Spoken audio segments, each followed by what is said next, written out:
दोस्तों, मैं आकांक्षा आपके लिए लेके आई हूँ एक बहुत ही महत्वपूर्ण वीडियो, जिसे देख के आप सोचने पर जरूर मजबूर हो जाएंगे।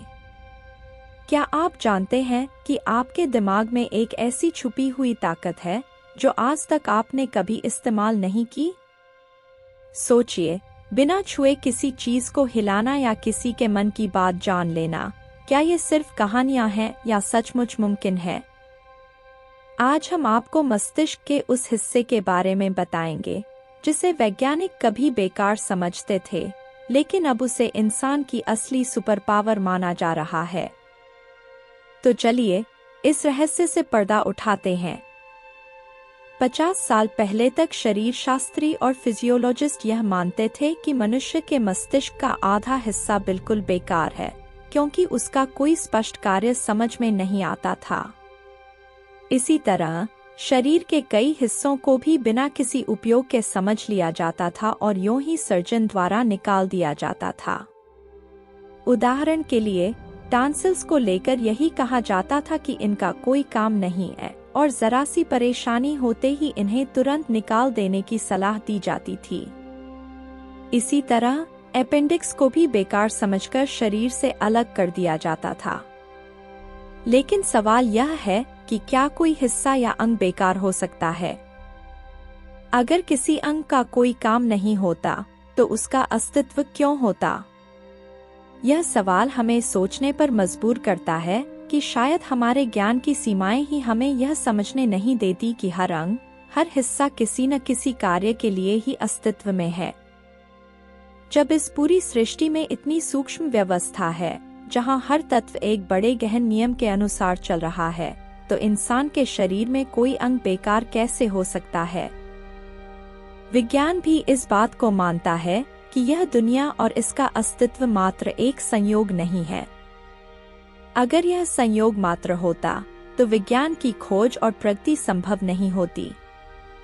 विज्ञान तो इसी आधार पर टिका है कि इस सृष्टि में एक गहन नियम काम करता है, जिसे समझकर और खोजकर हम जीवन की जटिलताओं को सुलझा सकते हैं। जैसे कि पानी हर जगह 100 डिग्री सेल्सियस पर उबलता है, यह कोई संयोग नहीं, बल्कि एक नियम है। अगर यह संयोग होता, तो हो सकता था कि दिल्ली में पानी 100 डिग्री पर उबल जाए और मुंबई में न हो, या अलग अलग देशों में अलग अलग तापमान पर पानी उबलता। लेकिन ऐसा नहीं है, क्योंकि यह सृष्टि एक नियमबद्ध व्यवस्था के तहत चल रही है और यही नियम विज्ञान की नींव है।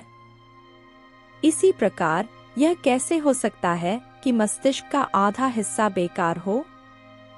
वैज्ञानिक 50 साल पहले तक यह कहते थे कि मस्तिष्क का यह हिस्सा किसी काम का नहीं है, लेकिन अब स्थिति बदल रही है। इधर पिछले कुछ दशकों में मस्तिष्क पर जो शोध हुए हैं, उनसे यह पता चला है कि इंसान की कई चमत्कारी क्षमताएं इसी हिस्से से जुड़ी हुई हैं, जिसे हम पहले बेकार समझते थे।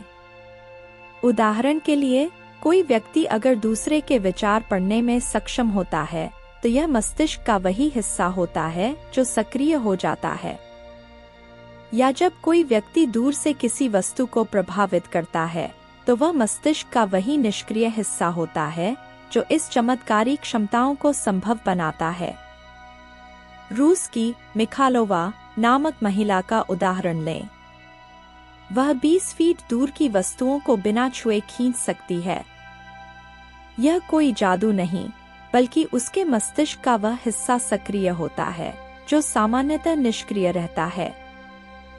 रूस में इस पर बड़े प्रयोग किए गए और यह पाया गया कि जब मिखालोवा यह क्षमता दिखा रही होती है, तो उसके मस्तिष्क का वही हिस्सा काम करता है जिसे वैज्ञानिक बेकार मानते थे।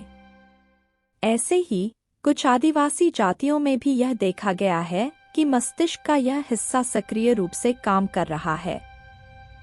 उदाहरण के लिए, ऑस्ट्रेलिया के एक छोटे से कबीले के लोग बिना किसी भाषा या लिखित लिपि के मानसिक संदेशों के माध्यम से एक दूसरे से संवाद करते हैं। अगर किसी व्यक्ति का बेटा शहर गया होता है और उसके पिता को बाद में याद आता है कि उसे कोई वस्तु खरीदने के लिए कहना भूल गया, तो वह उस गांव के मध्य में लगे एक विशेष वृक्ष के पास जाता है। वहां आंखें बंद करके खड़ा होकर वह मानसिक रूप से अपने बेटे को संदेश भेजता है और बेटे तक वह संदेश पहुंच जाता है। वैज्ञानिकों ने पिछले 10 वर्षों से इस कबीले पर अध्ययन किया है और हर बार यह पाया है कि यह संदेश सफलतापूर्वक पहुंच जाता है। यह अद्भुत घटना तब होती है जब मस्तिष्क का वह हिस्सा सक्रिय हो जाता है जो सामान्य परिस्थितियों में निष्क्रिय रहता है। इज़राइल का ऊरी नामक व्यक्ति भी मस्तिष्क की इन्हीं अद्भुत क्षमताओं का उदाहरण है। ऊरी 10 फीट की दूरी से किसी भी वस्तु को बिना छुए तोड़-मरोड़ सकता है। उसने हजारों प्रयोग किए हैं जहां वह केवल हाथ के इशारे से धातु की चम्मचों को मोड़ देता है। लंदन में पिछले वर्ष उसने एक टेलीविजन शो पर लाइव प्रदर्शन किया जहां उसने कई वस्तुओं को दूर से इशारे मात्र से मोड़ दिया। लेकिन सबसे बड़ी घटना तब घटी जब उस शो को देख रहे लाखों दर्शकों के घरों में भी वस्तुएं अपने आप मोड़ने और गिरने लगीं। यह स्पष्ट रूप से दर्शाता है कि इंसान का मस्तिष्क उन क्षमताओं से भरा है जिन्हें हम आज तक नहीं समझ पाए हैं। यह घटनाएं यह बताती हैं कि मस्तिष्क का वह हिस्सा जिसे हम बेकार मानते थे वास्तव में अपार संभावनाओं का भंडार है। और जब विज्ञान इस हिस्से को पूरी तरह समझ लेगा तो यह मानवता के लिए सबसे महत्वपूर्ण खोज साबित होगी। यह मुमकिन है कि योग और ध्यान की पुरानी प्रथाएं इसी मस्तिष्क के हिस्से को सक्रिय करने का तरीका हों। शायद पतंजलि की सिद्धियां और योग के गहन अभ्यास इसी मस्तिष्क को जागृत करने के मार्ग हैं। यहाँ तक कि हमारे भावनात्मक अनुभव जैसे कि क्रोध, लोभ और मोह भी बेकार नहीं हैं। वे भी किसी न किसी रूप में हमारी मदद कर सकते हैं अगर हम उनका सही उपयोग करना सीख लें।